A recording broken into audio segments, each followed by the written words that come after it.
on the plane alone.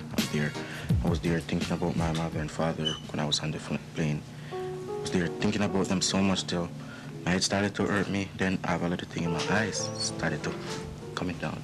I started to cry. I left my son in Jamaica at the age of 5, and I brought him here at the age of 15. I realized that it's really difficult now for me and him to communicate. It's like he's from Mars and I'm from Venus. And so it's hard, and we're having a bit of problem right now. Well, the issue of reunification should be discussed in light of the separation issue, based on parents leaving young children home and migrating to Canada or the United States or Britain. My sisters, to me, are the best, in the sense that they took care of him materially wise. Whatever he wants, they would give it to him. I mean, they actually spoiled him. I didn't want to leave my friends, but coming to meet my mom was very good, because like when I was on the airport, like, and my friends was on the airport, they was like crying, and I was crying because it was so sad to leave them. But I know also in my heart that I want to see my mom. When I arrived in Canada, I was somewhat excited because I hadn't lived with my father, and that was the first time I was going to live with my father and, my stepmom and my sister and brothers.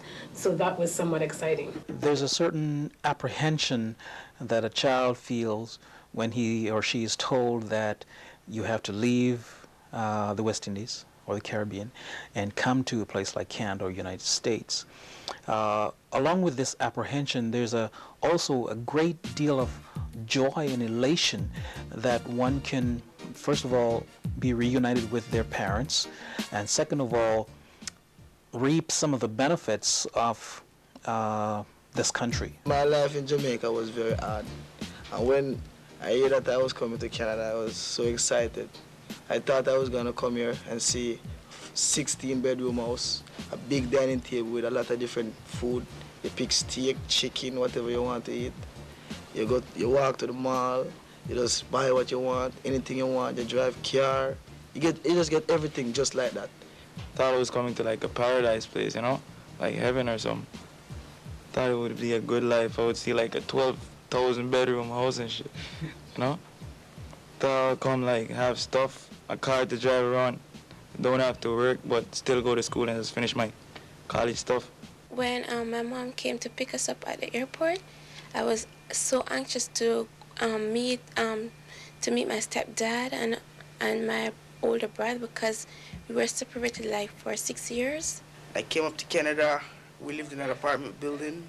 I thought that we owned the whole entire apartment building. I used to go knocking on all the doors, asking my mother which one's my room. She'd tell me to get in the house, and I thought I was already in the house. I used to tell her that I'm in the house. So it was kind of confusing. But when I got here, it was all different. My mom's like now working, and we just had a 1-bedroom house. I just couldn't adapt to the whole situation, because back home, I'd have like a lot of rooms to sleep in. When I was in Jamaica, I was, keeping back and forth, writing letters with my dad. So when I, came to Canada, I pretty much knew my dad, and, it was 2 years before actually I met with him before I came to Canada. So, I know a little of him. The first time when I just came at the airport, my father picked me up, and, amazing. It was an amazing place, in a big, huge place. And I can remember he never even took me to his home or, take me out for a drink or a dinner or something. He took me straight to my cousin and just probably just locked me over to her house. You haven't seen a person like, 9 years, and like you're gonna hug that person, like I didn't have no feelings for her at that time. It's like I can't really understand what he's trying to do or say, because like his rules are like from back in the days. You never grow their mother or your father, and for come up here now, for come grow them, feed them roll and think, totally different from back home. So it's like you have to adapt to feed them on, and sometimes what them say, and that you want, but yet still I live in them house. So. When I met him the first time at the airport, our relationship was cold. I could see the resentment. It was like I took this child from people you love, place you want to stay, and I realized that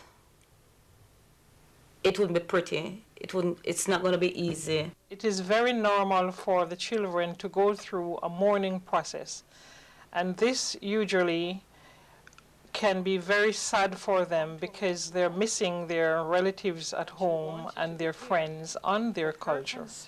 I didn't really know my dad that much, so, we try to, come around any differences we had.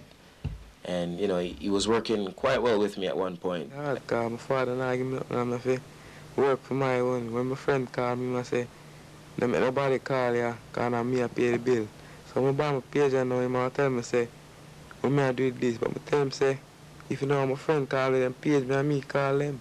So me and him can't agree. Both my sister and I had very idealistic expectations, to put that up front. But it was difficult in terms of, I think, getting accustomed to, these people. I mean, I didn't meet my dad until, I think 1981, and it was either 12, I can't remember how old I was, but I don't think I was a teenager yet, and so I didn't really have a relationship with him. When I was in Jamaica, I knew that he was in Canada. That's pretty much all I knew. I didn't know his family. I've never seen him, never met them, and the same thing with my stepmom, same thing with the kids. I didn't meet these people. The first time I came, I didn't get in trouble with nobody. After my sister started pick on me. Then I get mad. Then my mom realized I got a temper. Then she took me to a psychiatrist. I believe my mom took me to a psychiatrist. Think I'm some crazy kid. Well, when Akil came here, I guess he had great expectation. He expected me to have a car. He expected me to have lots of furniture, maybe a big apartment. And so when he comes, I could see a bit of disappointment. There's also an issue of a deep resentment that the child have of the parents for leaving them back in their native West Indian islands or country for such long periods of time. When I came to Canada, I never expect for nothing from my mom, the honest truth. Because she just give me things back home, but I never expect nothing from her. Because they left me 5 years ago, so I don't expect nothing from her. Most parents still see from them left Jamaica and all there for a couple of years. Them start adapt to the Canadian road, like all curfew. When back home when they hear curfew, police. It was like we have problems, and it's a fight like, don't come in some night because I was like so mad sometimes. There's a disenfranchisement created by this reunification situation, and the kids really don't have any sort of place in the family. Where I ended up was within a governmental shelter. Fear totally different. It's like fear mix. Black, white, Korean, everything mixed up in one. So fear hard to understand. So it does the hard things and makes you do fear things still. Everything just boiled down to me. It's just that he had a grudge. He had a bitterness, a resentment towards me. But my mom like, get an argument this week, next week be a friend, next week get an argument, next week be a friend again. But right now, my mom was like, I know, one-way train line, gonna collide. I really love us to communicate. That's something that I really, really yearn for, is that, we can sit down and talk. My whole family, my brother, my grandma, my aunts, my uncle, all of us sat down one day around a table and say, you know what, when you go over the new country, this is what you're supposed to be doing, and this is what you're not supposed to be doing.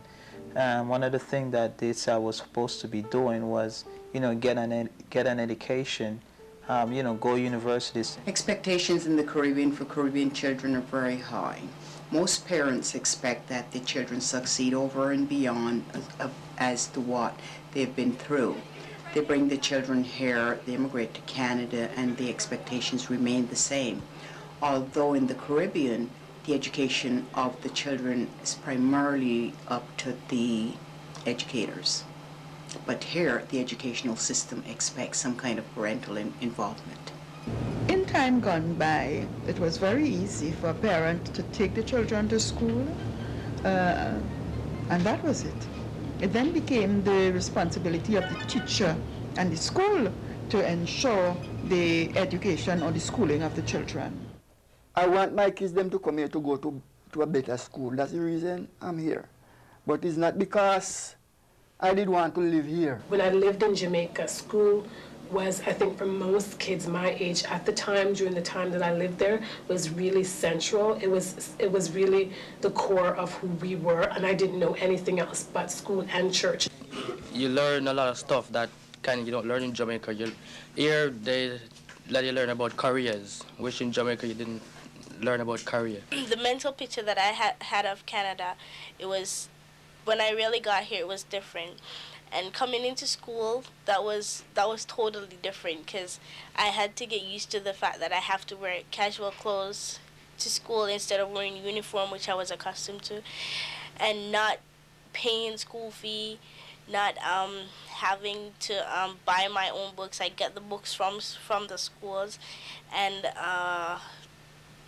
different rules that I had to know about schools here and know how to talk to people. Another issue that I find comes up a lot is the whole issue of students making the transition from the Caribbean to Canadian schools. There's some students who make that transition and no problem, and you know they're fine in the schools, and then there are other students who have some real difficulties. And those students with the difficulties, what I find often happens is that they're used to a system in the Caribbean where you know where the boundaries are. You know you respect your teachers, you're respectful to them, you say good morning and so on when you come to class, and you don't be rude or talk back to them and so on. And then they come here and they observe certain behaviors, and they feel that somehow in Canada, there are no rules. You can just do anything you want. You can tell the teacher anything. You can walk out of class. You can do whatever you want. The kids here take it for granted because it's free, and they swear at the teacher, and if you don't know where they say, what the hell is your mark, not mine. Students who leave our country at this point in time faced with the experience of a sort of liberal arts approach to teaching and learning, they meet what we will call their point of mediocrity, so to speak, in that our system tend to be tunnel visioned. If you're academic and you're trained academic, then that's where your strength lies. We haven't yet been able to explore the business of learning to learn. Those kids that tell you they don't have homework, they are not handing in their assignments, they're back in their projects that they're supposed to do. And when you see the midterm marks and the final marks and the marks are low, and you check with the teacher, you'll find out that they weren't doing the homework, they weren't doing the assignments. And I mean, that's the major cause of students doing really poorly in high school. Back home, they like push you to do the work, but up here, like, you know, you would go to school, like, you know, those teachers don't care, like, all they care about is the money still. In Jamaica, when you like go to school, you like give you homework, you come back the next day, you don't do it, they like beat you. They like, that's, I don't know why they do that, but I just know they like just beat you like that. But up here, like you get homework, you go home, like you don't do it, you like came back to the school, you like, the teacher will make you do it in the classroom, or they would like put you in another room to like do it. So, kid can look at them and like say whatever they want to say to them, and like they don't like care, so they just like take it as a joke or something. But like back in Jamaica, when you like say it, they like credit the principal office. His grades drop. He had new friends. He starts staying out late. Still goes to church, but whenever he pleases. And everything just start going down the drain. The girls, like, if they grew up in church back home, they're gonna come here and go into church. But the guys, they grew up in church back home, but when they come here, they follow what they see in their community. They start to dress different and act different. When I first came in, I was doing math. I was doing it differently and how they teach it here. And they used to mark me wrong, and it's the same answer. I was put one grade back where, you know, I was 17, should have been in grade 11, and I started grade 10. So I was kind of surprised when I came to Canada, and because some of the stuff that I started learning, those were things that I already passed through when I was there. ESD programs are intended to help students with their language adjustment, and also to help them integrate into the school. This creates a saddened feeling in these young children. It causes them to feel that they're not as good as everyone else. It causes them to think that they're stupid or they're dumb, that they're not capable. And because they think that, they sometimes act that. So whereas they were good in math, they stopped doing math, and they say they can't do it. When you come from a different place, you think you're dumb or something, they don't want to give you the same thing. They treat you different. They may feel that they've been put into a program where they're not being honored, where their past is not being honored, where their language is not being honored. And I think that that's something that as a school principal and as a school in general, we have to address. I didn't have a problem with English, really, like with writing and so forth, but they would try to put me in classes like general courses, for instance. I always wanted to do advanced courses. Me start school from 9 o'clock, finish school 3:10. Then I have to go home and sleep and reach work 7:30 and leave work 7:30 next morning and go back to school 9 o'clock. So I get about 2 hours of sleep, 2.5 hours sleep. And I wonder, I'm still now driving Lexus and Camry, I have gold chain and this, so I don't know. Just so I go. My situation with Akil right now is that I'm his only supporter. I support him. I don't have a husband. It's difficult. Even the work, kids work while they're going to school, and back in Jamaica, we don't. When I look at the list of students who are applying for university, many of those students are not of African heritage. Many of those students are not Jamaican. And I think that this has to be addressed in some way. When I speak to the students about why this is, for many of them, it's an economic issue. For many of them, they do not have the money to go to university. Indeed, at this school, just to make a college application, the $65 is out of reach for the students just to place their application. Certain teachers in school don't like us because when they faced it with us, we faced back to them and they will report it. When we try to tell the outside story, they don't want to listen to us. They want to kick us out or they want to expel us because the teacher got the most right. They disrespect us because we black, they're white, so they don't want to disrespect us. So if we respect black kids, they're going to retaliate more. Some of the teachers, them are pretty nice, and most thing why the students swear at the teacher because most of the teacher, they don't respect the students, or the student don't respect them. But what I would want to say is still, you have to respect who is helping you. You can't blame it on the teachers. It's what you want. If you know what you want, you're going to aim for it. If you don't know, you're just going to go down. We have got to find a way to educate the parent so that they can become part of the partnership that is required for successful education of our children.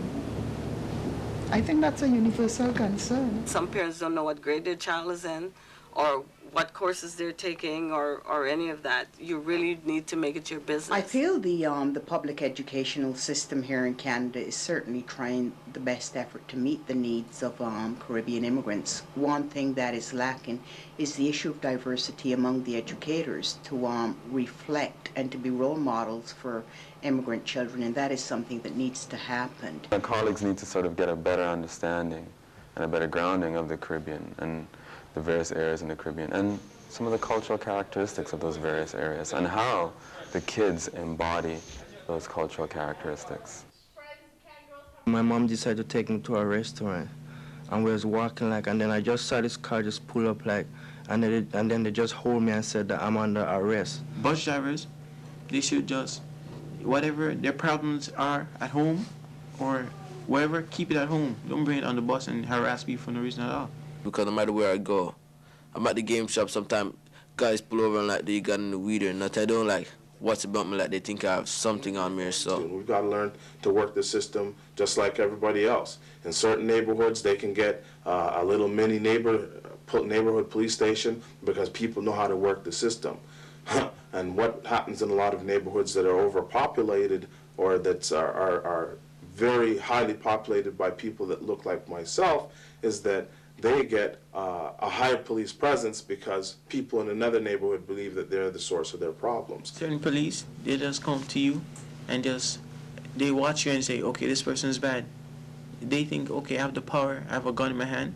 That means I could say who's bad and who's not bad. They don't know who's bad. Most of the police still have that in their mind, like, you know, they think that, you know, as you're black, like, you know, you go down. The cop put one cuff on me and then box me. Cause I tell you, I should be back. And the cop trying to box me. Then I say, what? He boxed me? Then I boxed him back. Then charged me for assault. At school, I'm involved in a group called Changing Perspective. This group, what we do, every 3 months we go to the Ontario Police College. And what we do is the recruits there, we speak to them on how we should be treated as minorities.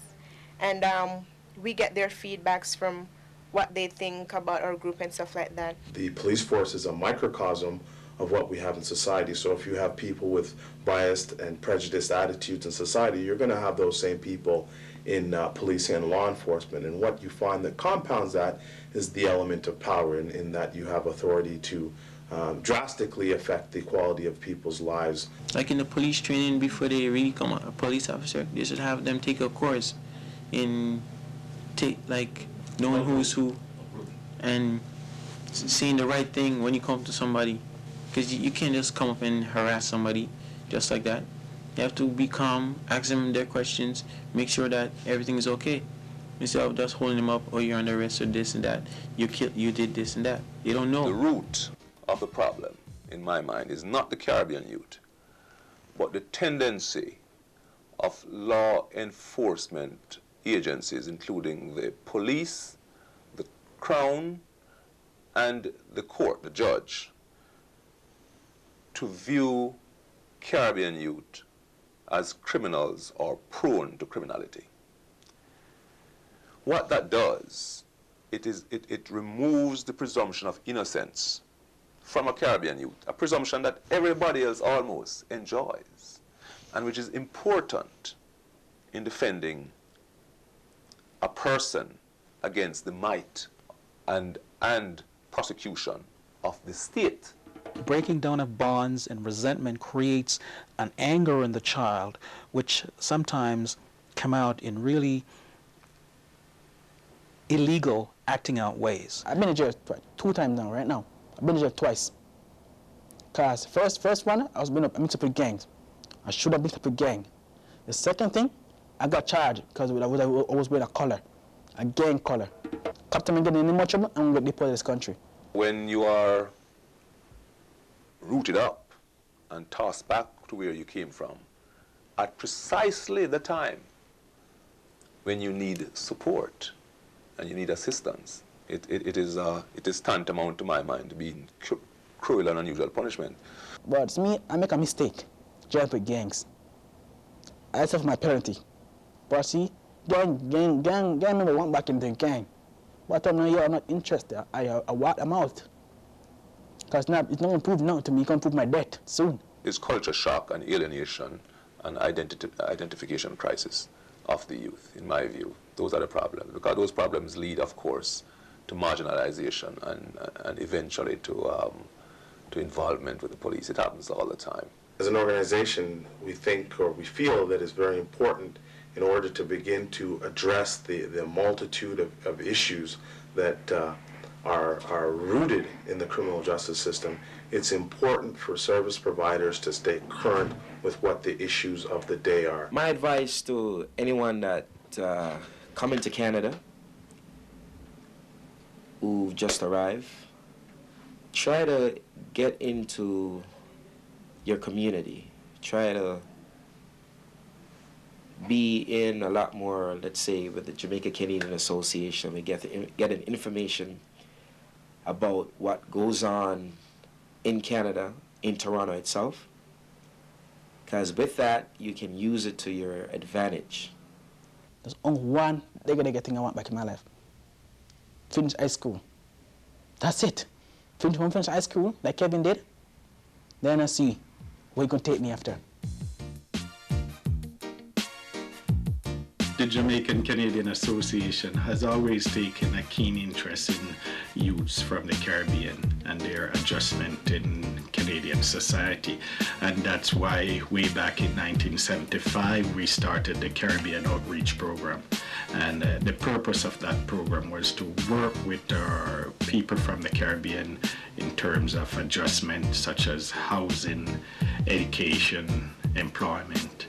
And we expanded that program in mid-1980s and as a result we changed the name to incorporate the young people. So we now have the program as a Caribbean Youth and Family Services Program. The program helps youngsters as well as parents from the Caribbean. It's a preventative program, and we have professional counselors that goes into the schools, goes into the detention centers, and try to work with our young people to get them readjusted into Canadian society. Enough people are talk about foreign paradise, but may I tell you that a lie. Enough things are foreign alright, but not everything nice. The truth is, life abroad is hard.